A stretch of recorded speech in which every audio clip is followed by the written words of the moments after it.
केतवाडीची आई गेल्या 4 वर्षापासून माझ्याकडे आहे. तर पहिली मूर्ती मी घोड्यावरची बनवली. त्याच्यानंतर मग गेल्या वर्षी मी ती नरसिंहावरती बनवली उभी देवी. तर मंडळाची अशी रिक्वायरमेंट होती की दादा आम्हाला काहीतरी अशी भव्य दिव्य पाहिजे, उंच पाहिजे. तर एवढी मोठी देवी तर माझ्याकडे नव्हती.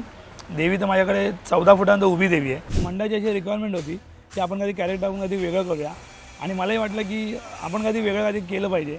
कारण लोकांनी देवा बघितलेत 12 फूट, 14 फूट, 18 फूट पर्यंत मूर्त्या बघितलेत. पण मंडळाची रिक्वायरमेंट आम्हाला अजून उंच पाहिजे. खेतवाडीचं आम्हाला थोडं नाव करायचं आहे.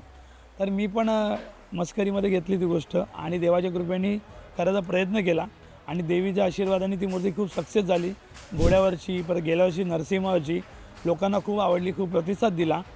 आणि खूप लोकांनी नावही ठेवले की एवढी उंच देवी, खूप असा ट्रोल केला. म्हणजे बऱ्याचशा गोष्टी अशा केल्यात.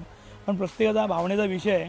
आणि मंडळाचा असा विषय की मंडळ ती मूर्ती जागेवर सोडत नाही, ना किनाऱ्यावरती सोडते. मूर्ती ती देवीची मूर्ती प्रॉपर ते लोक तराफ्यावरती घेऊन जाऊन मध्यस्थळावरती पाण्यामध्ये सोडतात.